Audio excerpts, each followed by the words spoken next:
Bonjour à tous, bonjour à toutes et bienvenue dans Bonjour chez vous. Alors aujourd'hui, on va parler de l'importance d'apaiser les tensions familiales. On va rester focalisé sur, comme on l'appelle, la famille nucléaire, papa, maman, enfant, parce que si on élargit, ça pourrait aller beaucoup plus loin. Mais on va rester focalisé simplement sur ça. Il y a déjà pas mal de matière et pas mal de choses à gérer dans ce domaine-là. Et pour ce domaine relationnel, vous l'aurez compris si vous avez suivi l'émission d'hier, Frank n'est pas avec nous, mais j'ai Nadine et Aurélie. Salut les filles. Hello Evelyne, hello Aurélie. Hier, Frank vous rappelait que les thèmes relationnels ne l'intéressent pas. Mon cousin, c'est mon frère. Ma cousine, c'est vrai. Alors là, tu m'embrouilles. Ma tante, c'est ma mère. je sais pas, c'est ma soeur. Alors. Ma La tante, famille c'est ma mère. nucléaire. On reste comme ça. Ah non, mais parce qu'on n'en finit plus sinon. Ouais, si on inclut tous les membres de la famille, ça n'ira plus. Ça va bien, Nadine? Ça va et toi? Ça va très bien. Aujourd'hui, tu fais une rubrique famille. Tu vas nous parler de la relation mère-fille. C'est une première dans Bonjour chez vous. Oui, vraiment, merci pour ce thème, Evelyne. Parce que quand j'y pensais hier encore, quand je préparais encore ma rubrique, je me suis dit, il y a tellement à dire. Ouais. Donc, j'ai beaucoup de points. On va parler de la relation On va te laisser mère-fille. beaucoup de temps. Je vais laisser beaucoup de temps parce que c'est une relation qui est très importante dans la vie d'une femme. Et des fois aussi, malheureusement, on a grandi des fois avec des relations tendues avec notre maman et ça peut avoir des répercussions. Donc, on va parler de tout ça tout à l'heure. C'est super, un thème très intéressant. Donc, je ne le dirai jamais assez, si vous n'avez pas encore d'enfants, ne zappez pas. Vous pouvez rester sur cette émission parce que ça va être très utile. Et si vos enfants sont grands, ne vous en faites pas. On va parler de la relation aussi avec des enfants adultes parce que là aussi, il peut y avoir des tensions et c'est même parfois là qu'il y en a le plus. Donc, il y a de la matière, il y a des choses à faire, il y a des choses à dire. Alors, on commence avec Aurélie dans la pensée du jour.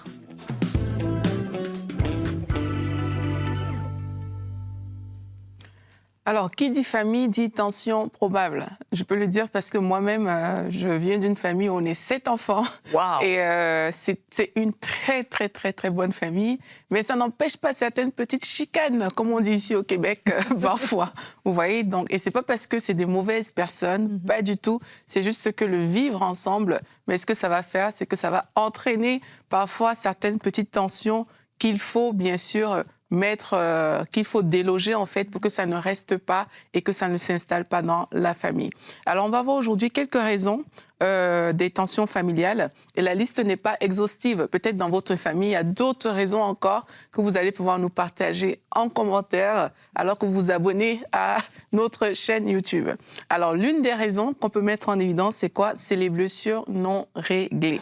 Un mot mal pris, une injustice, une comparaison, du favoritisme et ça donne des blessures à l'intérieur du cœur. Et au lieu de pardonner ou d'en parler, on garde tout pour soi et les rancunes vont s'accumuler et sans qu'on ne se rende compte, les relations peuvent se refroidir. Donc on doit vraiment faire attention aux choses qu'on garde dans nos cœurs. Si jamais vous vous êtes senti peut-être comparé à un frère, une sœur, un cousin, je ne sais pas, si vous êtes senti comparé, il faut apprendre à verbaliser, à dire ces choses-là pour que ça ne crée pas justement ce refroidissement.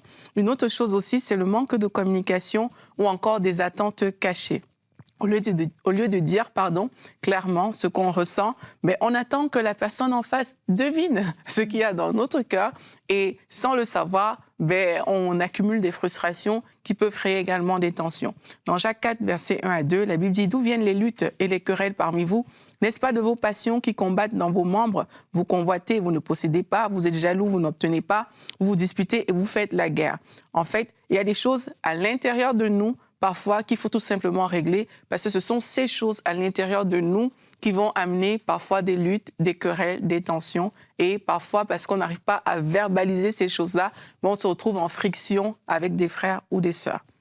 Une autre chose encore, c'est le refus de se remettre en question. Personne ne veut faire le premier pas vers l'autre. Tout le monde va avoir raison, c'est l'autre qui a toujours tort et c'est l'autre qui doit s'excuser. Et dans certaines familles, je pense beaucoup aux familles africaines, parfois les aînés n'envisagent même pas qu'ils peuvent demander pardon aux cadets. C'est impossible, ça ne se fait pas dans ce sens-là. Mais aujourd'hui, j'aimerais vous dire qu'on est des enfants de Dieu Et même un parent, vous pouvez demander pardon à votre enfant si vous l'avez offensé, parce qu'on est des enfants de Dieu et la Bible nous encourage à nous pardonner les uns les autres, à nous supporter les uns les autres. Donc, prenons aussi ce pas, remettons-nous en question. Dans un problème, on n'a pas toujours raison parce qu'on est un aîné. Bon, je suis cadette dans ma famille, donc vous l'aurez compris. C'est clair.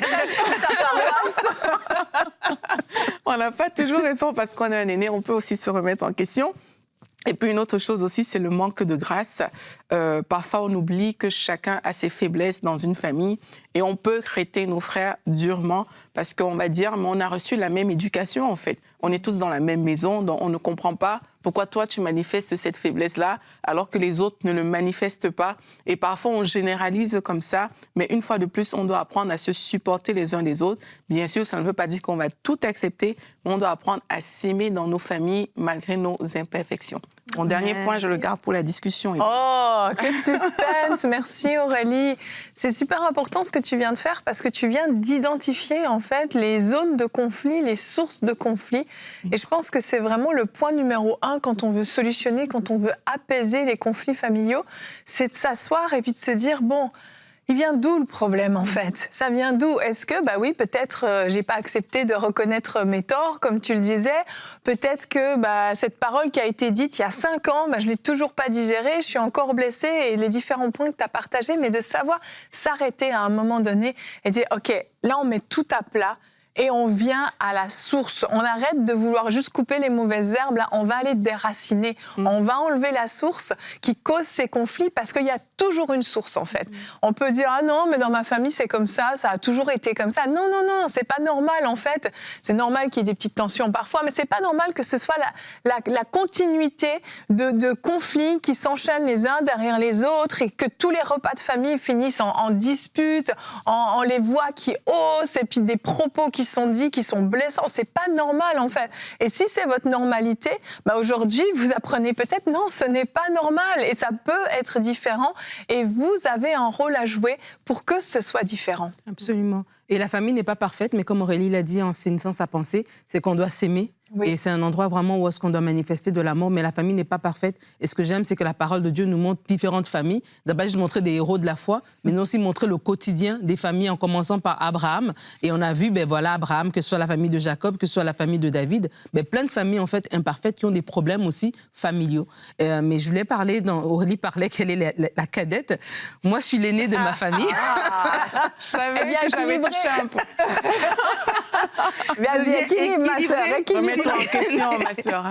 Mais en fait, je veux dire, c'est que autant chez les cadets, il y a des attentes, mais des fois aussi, les aînés aussi ont trop d'attentes. Il y a trop de pression qui est mise sur eux. Eux, ils doivent être parfaits. Eux, ils doivent tout bien faire. Et c'est comme si les parents ont tout déversé sur l'aîné. Et l'aîné devient comme le mini-adulte, le 3e parent de la maison. Oui. Et des fois, il n'est même pas permis de faire des erreurs ou d'être aussi un enfant. Et donc, ça amène aussi des blessures, des frustrations.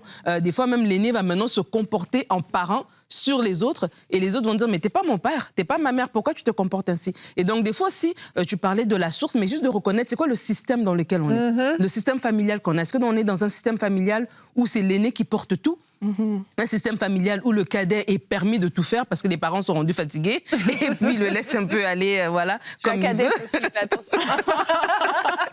Est-ce que c'est un système familial où celui du milieu, il est perdu dans la masse, tu vois un peu? Et donc, des fois, notre système déjà familial fait en sorte que c'est un système qui est déjà prompt à avoir certains types de caractéristiques, de faiblesses, de difficultés, en fait, juste parce que la manière dont le système est fait. Donc, c'est pas que les gens sont mal intentionnés, mais ils sont déjà comme si préalablement mis dans des positions qui font que, par défaut, ils vont faire certaines choses. Donc, déjà, c'est aussi... Et le système peut être culturel, tu l'as mentionné, mais c'est vrai que selon les cultures, le système familial ne va pas forcément être le même. Oui, et c'est pour ça que pour apaiser aussi les tensions, mais il faut pouvoir parler de ces choses-là. Oui. Tu vois, parfois, on est tellement braqué sur le fait que je suis ta grande sœur, tu es ma petite sœur, ou bien la petite aussi est braquée sur le fait que on me doit tout dans cette maison, tu vois, et qu'on ne réalise pas que peut-être qu'il faut analyser notre système familial à la lumière de la parole de Dieu. Et une chose aussi, c'est que la famille, quand même, est attaquée. La famille, c'est un socle d'unité que le Seigneur a créé, dont la famille est attaquée vraiment par l'ennemi. Et c'est de se dire que moi, je ne veux pas que ma famille subisse les attaques de l'ennemi. Et c'est de s'aimer assez pour accepter nos différences. Oui. Je le dis parce que parfois, on grandit, il y a plusieurs étapes. Moi, je me rappelle quand on était enfant, tout était parfait, tu vois. La vie était rose. Je ne me suis pas posé 1 million de questions, mais je ne suis pas sûre que la première, par exemple, va dire la même chose, je ne sais pas. Ouais, mais dans mon monde à moi, tout était parfait, tu vois. Et puis après, on a grandi, mais là, tu commences aussi à avoir tes positions. C'est plus juste l'enfant qu'on envoie, tu vois. T'es l'enfant aussi qui veut dire non, etc. Et puis là, il commence à avoir des petites peut-être frictions, des choses comme ça. Mais c'est parfois aussi juste de s'arrêter et de se dire d'accepter que, en fait, ma sœur, mon frère peut faire quelque chose que je ne suis pas du tout d'accord. Mais ça n'enlève en rien l'amour que j'ai pour mon frère, que j'ai pour ma sœur. Il y a des choses que, oui, je n'aurais jamais fait comme ça, mais ça n'enlève en rien, parce que je pense que la famille, la Bible nous parle de l'accord, que si 2 d'entre vous s'accordent ensemble, le premier, pour moi, bassin d'accord, ben, ça commence dans la famille. Oui. Si 2 s'accordent. La Bible parle même du mari et de la femme en disant au mari de considérer sa femme comme un sexe plus faible, afin que la prière ne soit pas entravée. Oui. Tu vois, c'est comme dans la famille, il y a un bassin d'accord qui est disponible pour que la volonté de Dieu s'accomplisse. Et le diable a intérêt à briser ça pour que les familles, justement, ne s'accordent pas et ne voient pas la grâce et la puissance de Dieu. Donc, c'est important, malgré nos différences. Il faut en avoir conscience. C'est ça. Exactement. Et un point qui pose souvent problème et qui peut être donc une bonne piste de solution, c'est le fait de mieux communiquer. Ephésiens 6,4, qui est notre verset du jour, nous dit « Quant à vous, pères, n'irritez pas vos enfants, mais élevez-les en leur donnant une éducation et des avertissements qui viennent du Seigneur. » Parfois, en tant que parents, on peut irriter nos enfants. Nos enfants peuvent nous irriter, mais on ne réalise pas que nous aussi, notre attitude, la façon dont on communique peut irriter les autres, peut irriter notre entourage.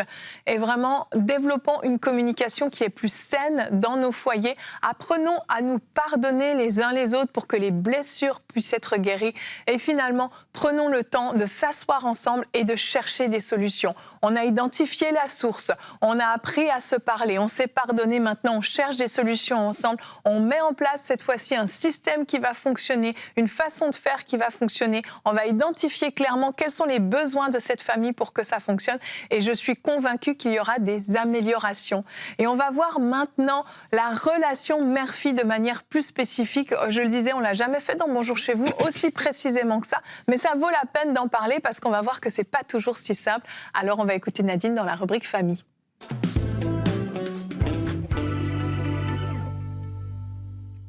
Alors, la relation mère-fille, c'est un sujet que je trouve très intéressant. D'ailleurs, dans mon livre, j'ai un chapitre là-dessus. Parce que je trouve que c'est important. Rappelle-nous le titre de ton livre. Je suis comme elle. Je suis comme elle, par moi. Vous pourrez le retrouver en ligne. Et vraiment, je parle de la relation mère-fille parce qu'en fait, je me suis inspirée de Dina et Léa, qui sont 2 femmes qui ont 2 vies différentes, mais qui ont eu quand même il y a des rapprochements dans leur histoire. Il y en a une, Léa, qui a été mariée à Jacob, alors que Jacob ne voulait pas l'épouser.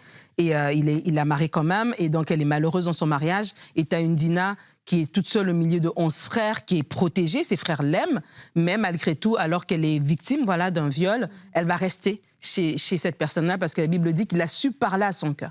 Et donc, je me suis dit, mais comment est-ce que Dina a pu même accepter ça comme étant une réalité, de dire, mais il m'a fait mal et je vais quand même rester là. Et des fois, je me suis dit, peut-être que dans les conversations de Dina à Léa, de Léa à Dina, qu'est-ce qu'elles se sont dit? Parce que des fois, en tant que femme, on hérite beaucoup aussi notre perception de la vie à partir de notre mère. Si notre mère nous a éduqués à partir de ses blessures, elle va nous transmettre ses peurs et ses blessures. Si elle nous a éduqués à partir de ses espoirs, elle va nous transmettre quelque chose de différent. Et je me disais, Léa, Dina, quand elle voyait sa maman et sa tante Rachel se disputer, est-ce qu'elle se disait, voilà, le mariage c'est comme ça? Et peut-être que Léa lui a dit, écoute, les hommes sont tous pareils, tant pis, ça va être comme ça, il faut que tu supportes, c'est comme ça dans notre famille, le mariage est difficile.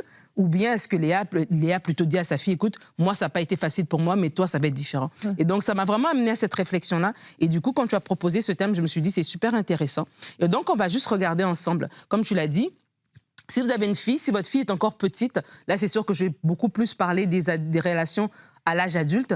Mais si votre enfant est encore une petite fille dans la maison, je vous en supplie, protégez-la, protégez cette relation, bâtissez cette relation, apprivoisez votre fille, voilà. Ne restez pas juste sur la surface de « je t'envoie faire ceci, est-ce que tu as rangé ta chambre, est-ce que tu as fait tes devoirs ?» Mais bâtissez une relation avec votre fille parce que ça va vous suivre plus tard. Des fois, on a l'impression que les enfants vont être des enfants tous les jours, mais en fait, ils grandissent tous les jours. Et on ne s'en rend pas compte, on se réveille un matin et boum, elle a 20 ans, elle a 22 ans, elle a 25 ans, et le temps passe tellement vite. Mais ce que vous aurez posé comme fondement dans l'enfance, ben c'est ça en fait qui va vous aider dans l'âge adulte. Nous tous ici, nous avons une maman, ben on regarde notre relation avec notre mère et on se rend compte qu'il y a beaucoup de choses, ça a commencé quand on était petit, et si on avait déjà bâti quelque chose à l'âge quand on était enfant, ben ça nous suit. Si on avait des blessures quand on était enfant, ben ça aussi ça nous suit, mais par la grâce de Dieu, c'est possible de corriger le tir. Oui. Alors j'aimerais vous inviter, on va lire le verset du jour, mais un peu plus haut, Éphésiens 6, les versets 2 à 4. « Honore ton père et ta mère, c'est le premier commandement accompagné d'une promesse, afin que tu sois heureux et que tu vives longtemps sur la terre. Quant à vous, père, on va dire aujourd'hui mère, n'irritez pas vos enfants, mais élevez-les en leur donnant une éducation et des avertissements qui viennent du Seigneur. » Donc, pas critiquez-les, pas donner une éducation qui vient de la culture, mais qui vient du Seigneur. Et donc, vraiment, c'est important, comme je le dis encore, vous avez une petite fille chez vous, résister à l'envie de tout le temps être critiqué, de mettre la barre trop haute, de tout le temps la comparer, etc. Des fois, on a l'impression que c'est ça qu'on doit faire pour motiver l'enfant, mais en fait, on est en train de créer des blessures qui vont suivre plus tard. Donc, la relation toxique parent-enfant-adulte, c'est un sujet qui est tabou, surtout au niveau des femmes. Je pense qu'on se dit, une femme, c'est aimant et tout ça, donc c'est difficile de dire, j'ai une relation difficile avec ma maman ou je ne m'entends pas avec ma maman. Mais je crois que beaucoup de personnes, malheureusement, pour avoir parlé avec des gens, beaucoup de personnes ont grandi dans une atmosphère instable comme ça avec leur mère, et à l'âge adulte, ça rend la relation compliquée. Alors, je vais juste aller rapidement sur différents exemples de relations mère-fille instables. Il peut en avoir beaucoup plus, mais j'en ai recensé quelques-unes. Peut-être vous allez vous reconnaître dans une de ces relations-là. La première, c'est la mère critique. La mère critique, rien n'est jamais assez bien. Elle compare tout le temps avec les autres. Elle a tout le temps des commentaires négatifs sur nos choix, sur nos résultats scolaires, etc. Et donc, en tant que fille, on grandit en cherchant constamment l'approbation, parce qu'on a tout le temps été critiqué. On a la mère absente émotionnellement. C'est une mère qui va être là, présente physiquement, mais elle est distante. Elle ne s'intéresse pas à la vie de sa fille. Il n'y a pas de conversation profonde, il n'y a pas d'intimité, il n'y a pas vraiment d'échange. Et donc, la fille grandit comme ça, en se sentant invisible, en se sentant pas importante. On a la mère compétitive. Là, c'est la maman qui va un peu vivre à travers la vie de sa fille, qui va même jalouser les accomplissements de sa fille, qui va même se sentir menacée par la beauté de sa fille. Il y a des mamans qui se disent j'étais belle, et puis c'est comme elle dit à sa fille, tu as pris ma beauté. Depuis que j'ai accouché, mon corps a changé. Et vraiment, elle va avoir un sentiment comme ça envers sa fille, carrément, même d'amertume, comme si elle était fâchée contre sa fille et tout ça. Elle va minimiser le succès de sa fille et va même rentrer dans une relation de rivalité avec sa fille plutôt que de soutien. On a la mère contrôlante, c'est celle qui veut tout décider, les vêtements, les amis, les études, la carrière, même les relations. Elle ne limite pas, il n'y a pas de limite, elle ne respecte pas les limites. Elle utilise la culpabilité comme un outil de manipulation. Et la fille n'apprend jamais à prendre ses propres décisions, en fait. Et des fois, c'est une maman qui, d'extérieur, elle a l'air aimante. Mais en fait, son amour est étouffant. Et c'est ça, la maman contrôlante. Il y a la mère qui fait de sa fille sa confidente. Donc, c'est la maman qui partage ses problèmes d'adulte à sa fille qui est enfant. Elle va inverser les rôles. Donc, la fille devient maintenant le parent émotionnel. Et il y aura comme une surcharge, en fait, sur la fille qui n'est pas bon. Et donc, la fille, en fait, elle grandit, mais elle a toujours été adulte. Elle a perdu son enfance. Tu vois, à 12 ans, à 13 ans, elle était déjà exposée à des choses d'adulte, en fait. On a la maman négligente. C'est celle qui ne va pas pourvoir aux besoins de l'enfant, physique, émotionnel, etc. Et l'enfant grandit en se débrouillant tout seul, n'a pas vraiment de structure, etc. La maman qui favorise les autres enfants, c'est la comparaison. Des fois aussi, même dans des familles où il y a des garçons, et il y a un garçon, mais il y a plusieurs filles. C'est le garçon qui est l'enfant unique. Le héros. Et les autres sont des accompagnateurs. C'est très, très, très nocif, c'est très toxique. Et donc, il y a un traitement qui est inégal et l'enfant va grandir avec un sentiment de rejet, de ne pas être assez bien. Il y a la maman qui est imprévisible, donc celle qui a des sautes d'humeur et tout ça, on marche sur des œufs quand on est avec elle. La maman qui transmet ses traumatismes, j'ai parlé un petit peu, j'ai fait l'exemple de Léa, je ne dis pas que la Bible ne nous le dit pas, mais je me suis juste projetée en réfléchissant à ça. Et donc, des fois, on projette nos propres blessures sur nos enfants et la maman qui ne protège pas. Ça, c'est malheureusement, ça existe. Des mamans qui ont fermé les yeux alors qu'elles étaient au courant des abus qui avaient lieu même dans la maison, qui n'ont rien dit. L'enfant a verbalisé quelque chose, la maman n'a pas protégé son enfant, la maman a étouffé les choses. Et donc tout ça, ça vient vraiment à l'âge adulte miner les relations. Et des fois, tu ne peux pas dire pourquoi toi et ta mère, vous vous entendez pas, mais en fait, c'est parce qu'elle est dans une de ces catégories-là. Mais par la grâce de Dieu, alors que vous êtes au Seigneur, je crois que le Seigneur peut changer les choses. Il peut déjà guérir votre cœur. Et alors qu'il guérit votre cœur, vous donne aussi des stratégies de comment apaiser ces relations-là, qui ne pourront peut-être pas être des relations parfaites, mais en tout cas des relations qui vont l'honorer. Alors, comment briser le cycle de la douleur? Je pense qu'il faut déjà commencer en tant que parent de ne pas parler à partir de nos blessures, mais de parler à partir de nos espoirs, de ne pas nourrir nos enfants de nos blessures. Des fois, c'est de façon... Des fois, on veut les aider, mais en fait, on projette sur eux notre réalité. Ça, c'était notre vie, mais ce n'est pas la leur. Notre enfant n'est pas une extension de nous-mêmes. Elle est un être à part entière. Dieu nous l'a confié, mais c'est quelqu'un d'autre. Et des fois, en tant que maman, on veut tellement se déverser dans sa fille qu'on ne sait plus faire la distinction entre nous et elle, en fait. Et ça, c'est important. Si vous êtes une maman qui connaissait le Seigneur, ben, laissez Dieu vous guérir pour dire, OK, Seigneur, donne-moi d'éduquer ton enfant, parce que c'est l'enfant de Dieu, finalement, de la bonne manière et de ne pas lui transmettre mes peurs. Alors, vraiment, en tant que parent, en tant que maman, j'aimerais vous poser cette question. Est-ce que, en tant que maman, je me suis repartie d'un point, voilà, qu'est-ce que vous transmettez? Posez-vous la question, qu'est-ce que je transmets à mon enfant? Est-ce que j'ai préservé son regard ou est-ce que j'ai pollué sa vision sur les choses? Je disais tout à l'heure, quand on dit les hommes sont tous les mêmes, ça c'est votre regard, c'est pas la vérité. Mais peut-être parce que vous avez vu ça autour de vous, vous avez transmis cette information-là à votre fille. Donc, de façon inconsciente à l'intérieur d'elle-même, elle a cette cassette qui joue dans ses pensées. Donc, c'est important de comprendre ça. En tant que maman, est-ce que vous êtes conscient du poids de vos paroles? Est-ce que vous savez que vos paroles peuvent briser ou bâtir? Et des fois, en tant que parents, les plus critiques, c'est les mamans. Et elle va critiquer, des fois pour bien faire. Tu vois, elle va venir chez toi, tu viens de te marier, ah, tu devrais mettre ça là, ah, tu devrais mettre ça, ah, tu devrais... Et donc, elle te critique en fait, mais elle pense bien faire. Elle rentre dans ton appartement, elle refait tout. Elle pense bien faire, mais en fait, ça mène plus de critiques que d'encouragement. Donc, je crois qu'on peut donner des conseils, mais de la bonne manière, et des conseils, évidemment, qui sont demandés. Effectivement, un bon point. Comme je le disais, vraiment de comprendre que notre rôle, notre fille n'est pas une extension de nous-mêmes. Notre opinion est importante, mais notre opinion n'est pas plus importante que la relation qu'on a avec elle. Je le dis pourquoi? Parce qu'à l'âge adulte, il y a des parents, avec leur fille, ils ne se parlent plus depuis 1 an parce qu'ils se sont pris la tête sur quelque chose. Mais est-ce que ça vaut la peine par rapport à la relation? Donc, ma fille, je ne suis pas d'accord avec ce comportement. Je suis ta mère, je dois te dire la vérité. Si quelqu'un sur cette terre doit te dire la vérité, c'est moi. Mais je t'aime assez que je vais t'accompagner quand même. Et c'est dur, des fois, en tant que parent, d'accompagner notre enfant quand on n'est pas d'accord. Mais de se dire, ma relation avec elle est plus importante que mon opinion. Et de dire, ben, je ne veux pas me retrouver, ça fait 3 mois, ça fait 6 mois, ça fait 1 an que je boude mon propre enfant, c'est pas normal. Et donc, c'est important pour vous, si votre relation est tendue, on parle aujourd'hui d'apaiser les relations, c'est de maintenir un dialogue, d'exprimer votre amour, de dire, OK, mon opinion, c'est ça, mais je t'aime quand même. Et si vous vous êtes mal exprimé, peut-être que voilà, vous avez trop voulu lui dire la vérité et vous l'avez heurté, comme Aurélie l'a dit dans sa pensée. Même si vous êtes le parent, ben, vous devez aussi demander pardon. Et de dire, écoute, je t'ai mal parlé, j'ai pas respecté l'adulte que tu es, voilà, je te demande pardon, mais voilà, et vous expliquez et vous rebâtissez les relations. Au début de la rubrique, j'ai lu le verset d'Éphésiens qui parle des parents de nous qui devons honorer nos parents parce que c'est une promesse, c'est un commandement qui est accompagné d'une promesse. Et donc aussi, j'ai parlé beaucoup aux mamans, mais aussi à vous, filles, adultes, j'aimerais aussi vous parler de vous battre aussi pour maintenir une relation cordiale, une relation saine avec votre mère. Pourquoi? Parce qu'il y a une raison biblique derrière. Il y a une promesse de longue vie qui est attachée lorsque nous honorons nos parents.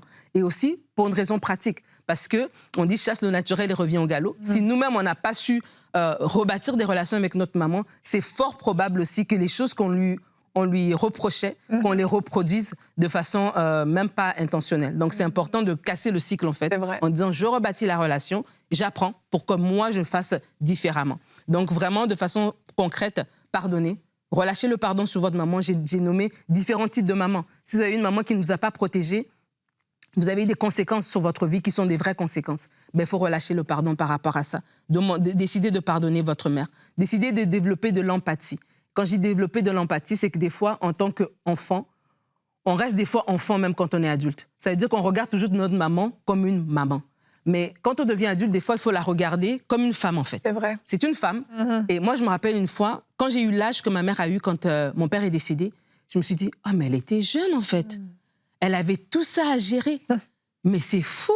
Mais à ce moment-là, je la voyais comme si elle était une maman, une vieille et tout. Oui. Mais en fait, c'était une jeune, tu vois. Et quand tu atteins cet âge-là, tu te dis, ah, mais en fait, et tu vois les choses en perspective. Et donc, c'est juste tout simplement de vous dire, L'empathie, c'est ça. C'est juste de dire, OK, elle a fait ses décisions basées sur les connaissances qu'elle avait, avec voilà, les moyens qu'elle avait, la réalité qu'elle avait. Essayer de voir même sa réalité, lui poser des questions. Mais c'était comment chez vous? Là, quand vous allez comprendre comment était votre grand-mère, votre arrière-grand-mère, là, ça vous permet de voir les choses, de changer de perspective et de la voir, voilà, comme une femme qui a fait le mieux qu'elle pouvait, une femme qui avait aussi ses rêves, ses aspirations, un passé, etc. Et vraiment décider de la bénir. On a dit honorer vos parents.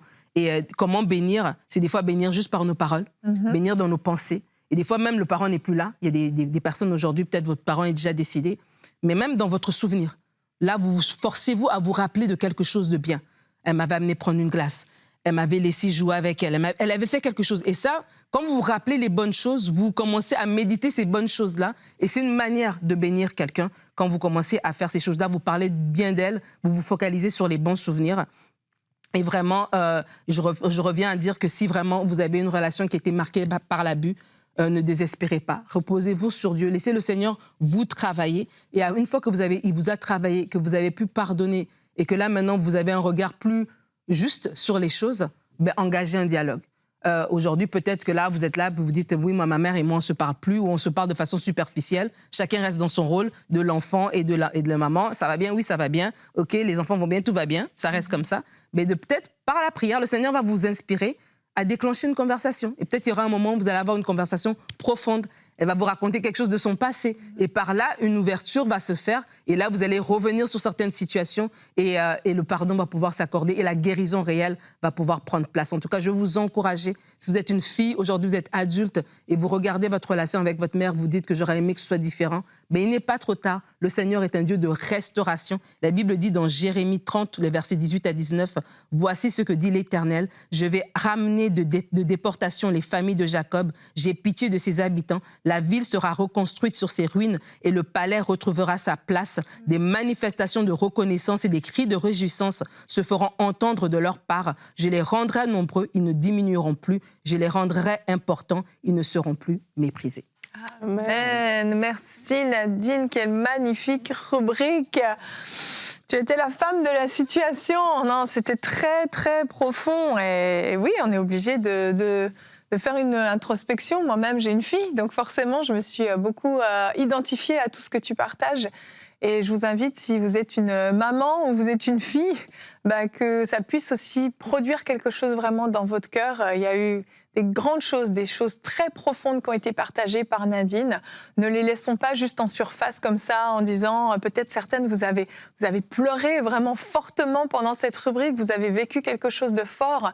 Eh bien, demandez au Seigneur, allez, fais sortir tout ce qui doit sortir, remets à la lumière tout ce qui doit être remis à la lumière. Je veux que ça change. Si vous êtes une maman, faites cette prière, Seigneur, viens au secours de mes manquements, de mes lacunes, apprends-moi à être une bonne maman, je veux que ça change. Dieu répond toujours à ce genre de prière qui est comme un cri du cœur pour faire ce qui est bien, ce qui est juste. Donc ne soyez pas découragés, mais soyez encouragés. Ce verset que Nadine a lu à la fin, c'est notre partage. Oui, le Seigneur peut rebâtir, même si c'est en ruine. Amen. Merci beaucoup les filles, très très belle émission. Et demain, on va parler du prix à payer pour accomplir de grandes choses. Tous ceux d'entre vous qui avez des projets, des rêves, des visions, des idées, cette émission va vous plaire. Et Nadine, tu répondras à la question: quelle est la part de Dieu et la part de l'homme dans une réussite? On va se partager la charge avec le Seigneur demain. Merci d'avoir été avec nous et bonjour chez vous.